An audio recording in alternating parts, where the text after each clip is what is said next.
자, 오늘도 우리에게 주시는 이 말씀으로 기대를 갖고 또 하나님의 주신 은혜를 또 우리가 사모하면 좋겠습니다. 지난 주일에 말씀드린 것 같이 기대하고 사모하면 뭐가 생겨요? 도파민이 나온다겠죠? 자, 오늘도 아직 하루가 다 지나지 않은 아침이지 않습니까? 기대하며 하나님의 은혜를 사모할 때 오늘 하루도 복된 하루가 될 줄 믿습니다. 마태복음 12장 22절에서 37절 말씀으로 주시는 영적인 교훈, 기도 제목 같이 나누도록 하겠습니다. 한번 따라 하십니다. 나의 말이 선한 열매를 맺게 하시고 심판의 대상이 되지 않게 하소서. 아멘. 사랑하는 성도 여러분, 우리가 같은 상황을 보고도 전혀 다르게 해석할 때가 있지요. 실패를 했을 때 어떤 사람은 끝났다라고 말을 하고요. 어떤 사람은 이것은 하나님의 훈련이다 라고 말하는 것을 보게 됩니다. 어떤 말이 맞습니까? 둘 다 맞죠. 근데 그 말한 대로 되는 것이죠. 문제는 어떤 사건의 결과가 아닙니다. 그 문제를 바라보는 시각과 해석이에요.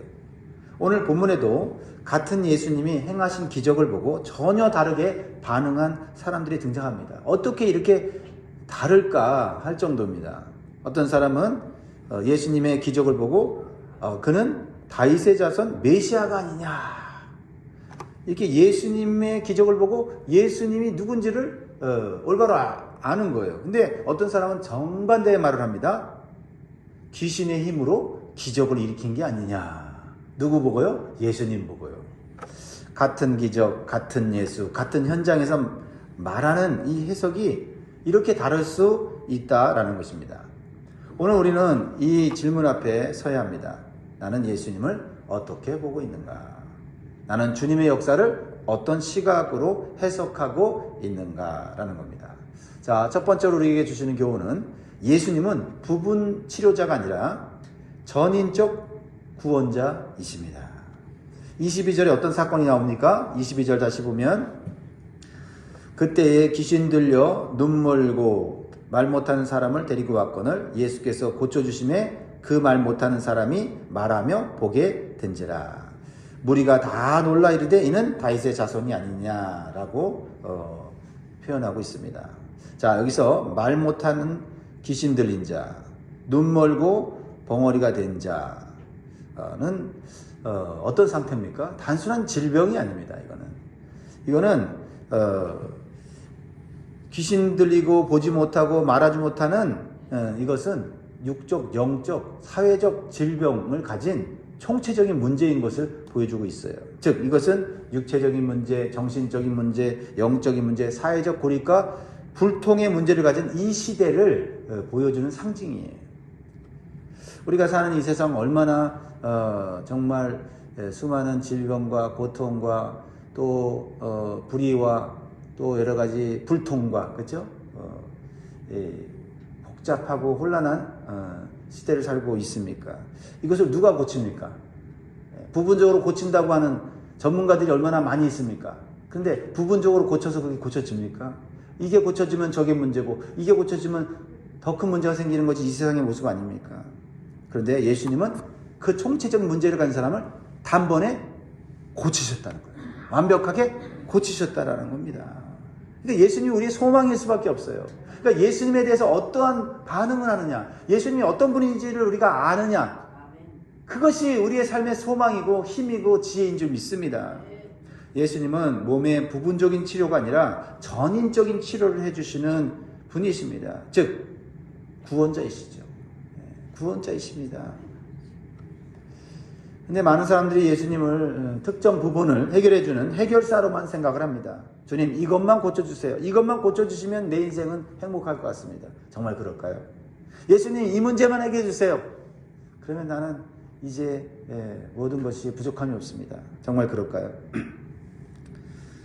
예수님은 인생 전체를 고치시는 분입니다. 어느 한 부분만을 고치는 전문가가 아니라 우리의 인생 전체를 고치시고 회복시키시고 예수 그리스도를 닮아가는 하나님의 자녀로 만들어주시는 능력의 하나님이신 줄 믿습니다. 그래서 여기 그 예수님의 기적을 본 무리들이 뭐라고 얘기해요? 다윗의 자손이 아니냐. 즉 메시아가 아니냐라는 고백이에요. 사실 이 고백은 완전한 믿음의 고백은 아니죠. 혹시 메시아가 아닌가? 메시아인 것 같은데 이렇게 반응하는 거죠. 우리는요 이런 정도로 반응은 안 됩니다. 예수님은 하나님의 아들이시요 그리스도이십니다. 내 인생 전체를 책임지시는 능력의 하나님이십니다 라고 오늘 선포할 수 있기를 주의 이름으로 축원드립니다. 자, 두 번째로 우리에게 주시는 교훈은요, 성령의 역사를 왜곡하면 영혼이 병든다라는 것입니다. 예수님의 기적은 성령의 역사였습니다. 그런데 성령의 역사를 보고 다른 반응을 하는 사람들이 나오죠. 이것이 문제입니다. 하나님의 역사, 하나님의 은혜를 받고도 다르게 생각하는 그것을 거꾸로 생각하는 자들이 있었다라는 겁니다.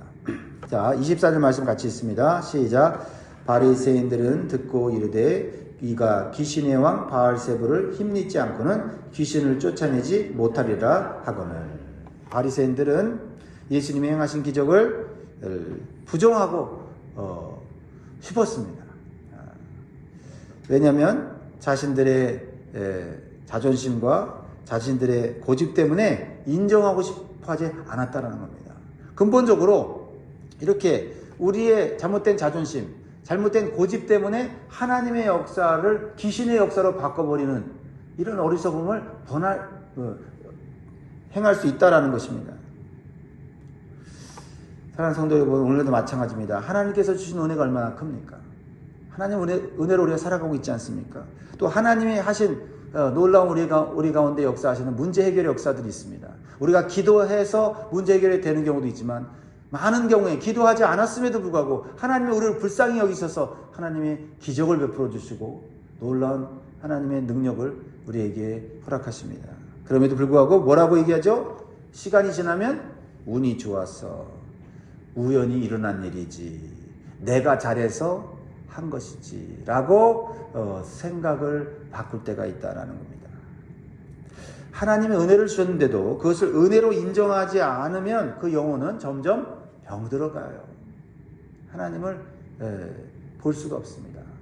하나님을 오히려 부정하는 그러한 영적인 질병에 걸리게 되는 겁니다. 햇빛이 너무 밝으면 눈을 감게 되죠. 눈을 감고 뭐라고 얘기할 수 있어요?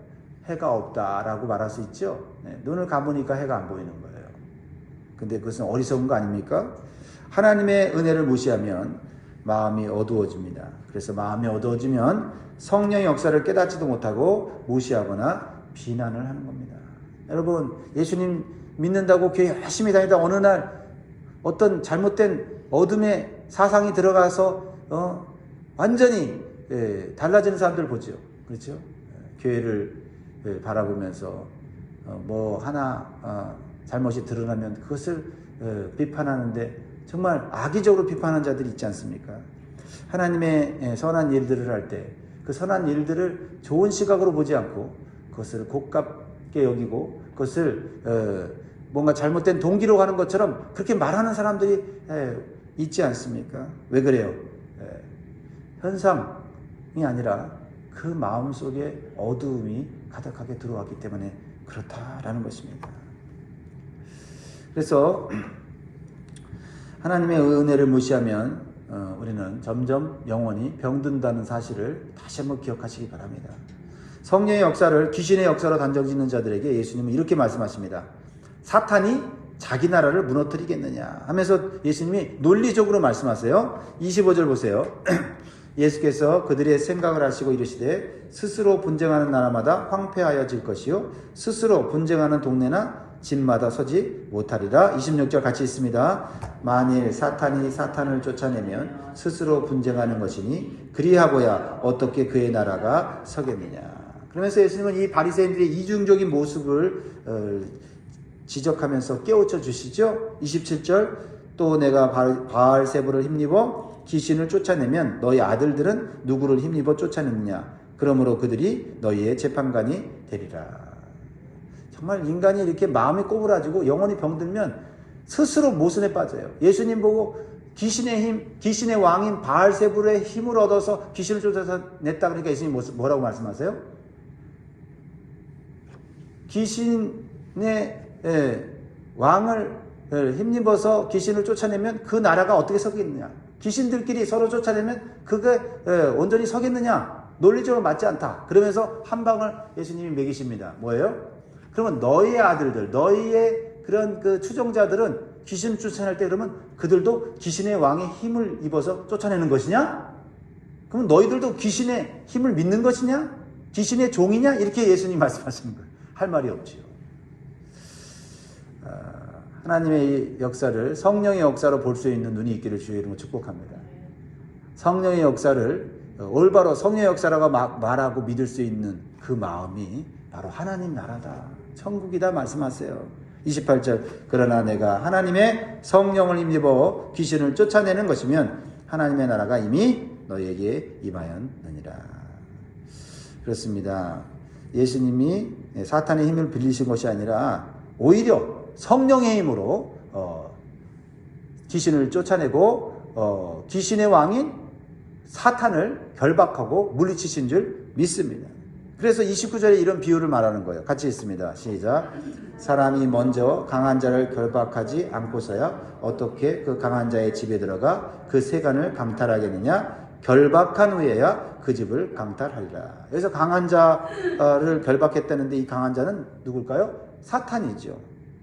그런데 그 강한 자인 사탄보다 더 강한 자가 누구세요? 예수님이죠. 그래야만 강한 자를 붙잡고 결박해야만 그 일을 할 수 있는 거 아닙니까? 사탄의 종인 귀신을 쫓아내는 거 아닙니까?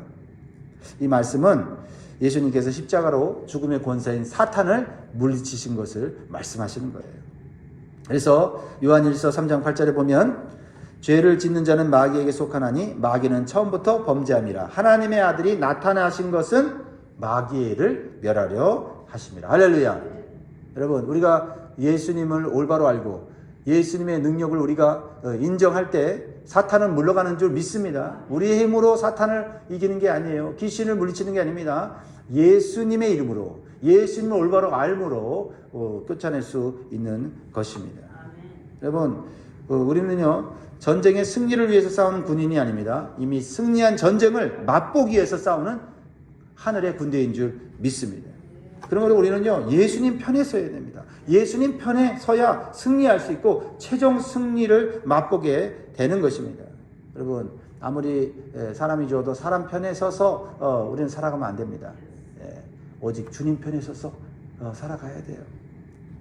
그래서 오늘 말씀 30절에 나와 함께하지 아니하는 자는 나를 반대하는 자요 나와 함께 모으지 않는 자는 해치는 자니다 라고 주님께서 말씀하셨습니다.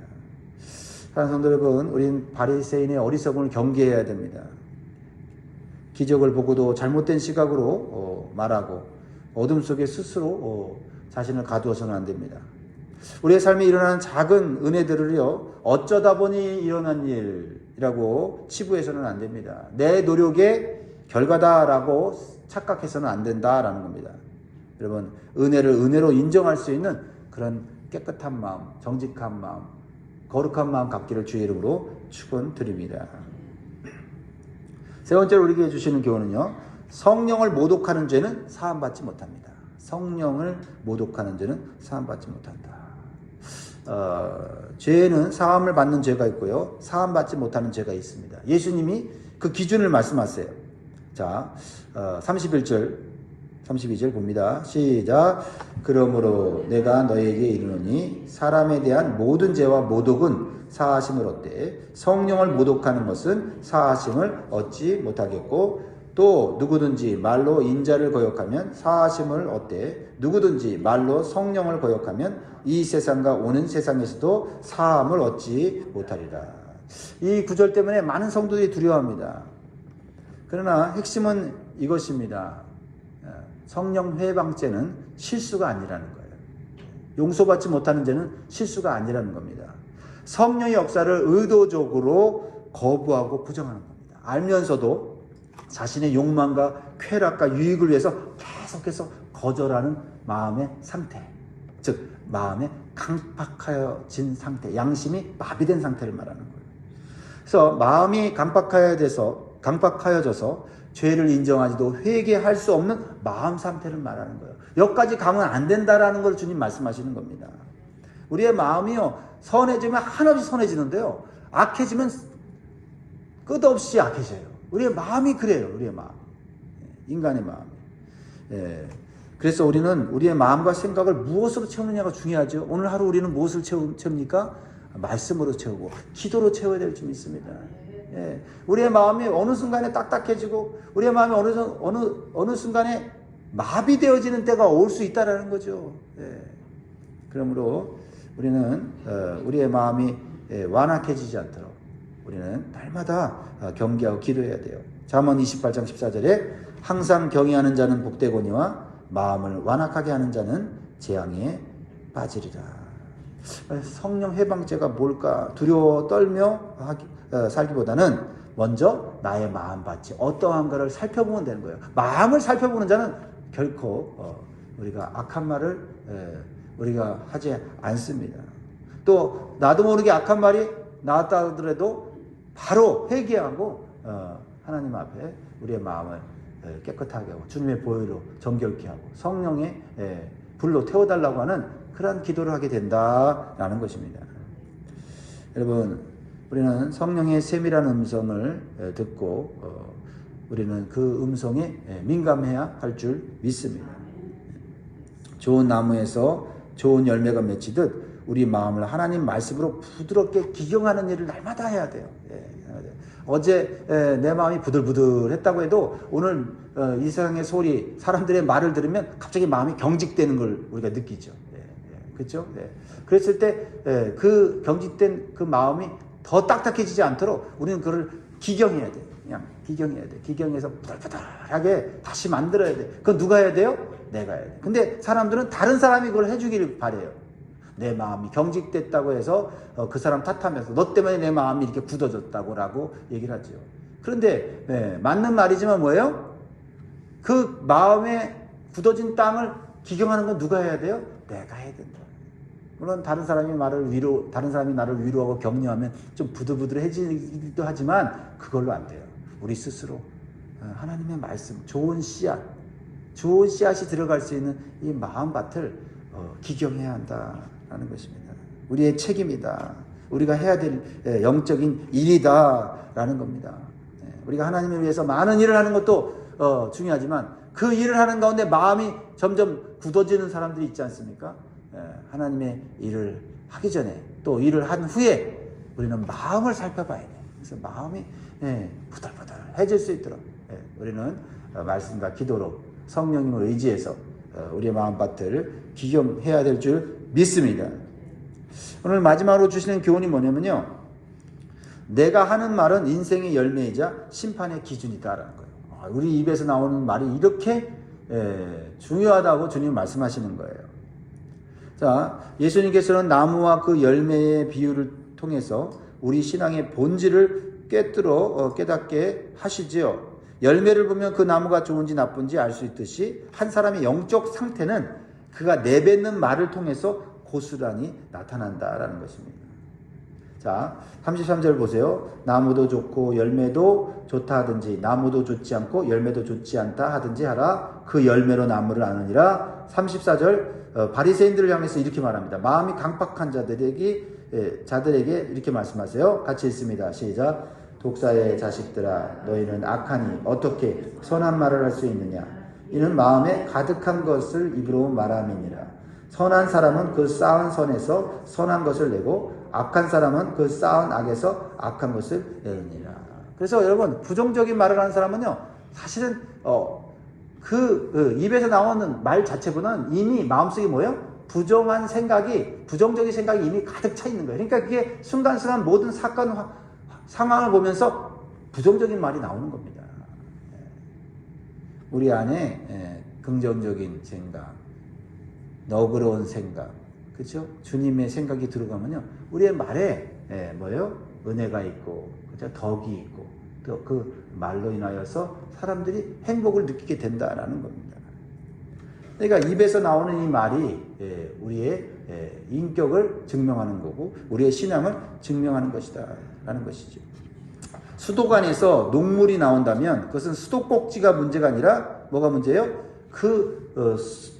수도관 파이프의 문제다. 파이프에 녹이 들어가니 아무리 깨끗하고 시원한 물이 그것을 통해 나온다 하더라도 나올 때 어떻게 해요? 녹이 그 속에 녹여져서 나오는 거였죠. 물이 문제가 아니라 파이프가 문제다.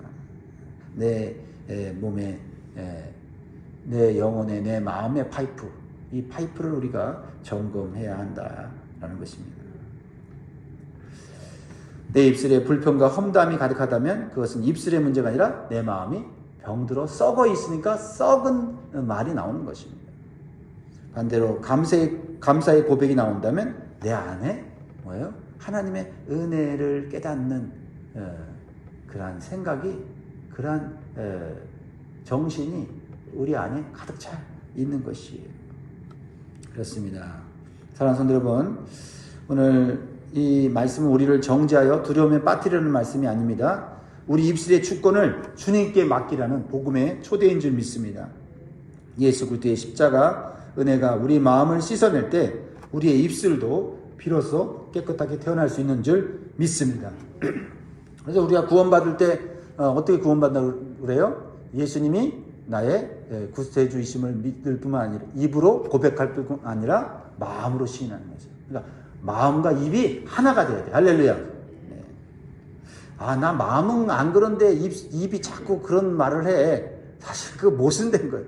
마음에서 그런 생각을 하니까 입에서 나오는 거예요. 저절로 나오는 거예요. 마음이 주의 은혜로, 성령의 은혜로 가득 차 있으면요, 병들어서 누워서 혼수 상태에 있어도요, 말이요, 좋은 말이 나오는 거예요. 좋은 말이 나오는 거예요. 그래서 여러분, 마취가 깰 때 조심해야 돼요. 정신이 없을 때 내가 하는 말이 말이죠, 그게 어쩌면 내 속에서 깊은 곳에서 있는 말이에요. 그래서 그러잖아요. 목사님들이 수술 받고 나서 마취실에서 속에서 나오는 말이 속 깊은 곳에 있는 거라고. 그래서 자칫 잘못하면 시험 받는다고 하잖아요. 사람이 그런 존재입니다. 노력하지만 우리 마음속 깊은 곳에는, 그렇죠? 상처와 또 여러 가지 쓴뿌리가 있어서 나도 모르게 입에서 원치 않는 말들이 나오는 거죠. 그런 원치 않는 말이 나오지 않게 하기까지 우리는 우리의 마음과 생각을 지켜야 될 줄 믿습니다. 우리 힘으로 안 되고 이제 성령의 힘으로, 말씀의 능력으로 되는 줄 믿습니다. 자, 오늘 말씀을 맺겠습니다. 사랑하는 성도 여러분, 오늘 우리는 같은 예수님을 보고도 전혀 바르게 반응했던 두 부류의 사람들을 보았죠. 네, 그렇습니다. 결국 인생은 시각이고 해석이에요. 그 해석이 우리의 마음 상태를 결정하는 것입니다. 오늘 우리의 입술도 우리의 마음도 주님께 맡기시고 주님이 기뻐하시는 좋은 열매를 맺고 주님께 영광 돌리고 많은 사람들을 기쁘고 행복하게 만드는 저와 여러분 되기를 주의 이름으로 축원드립니다. 기도하겠습니다.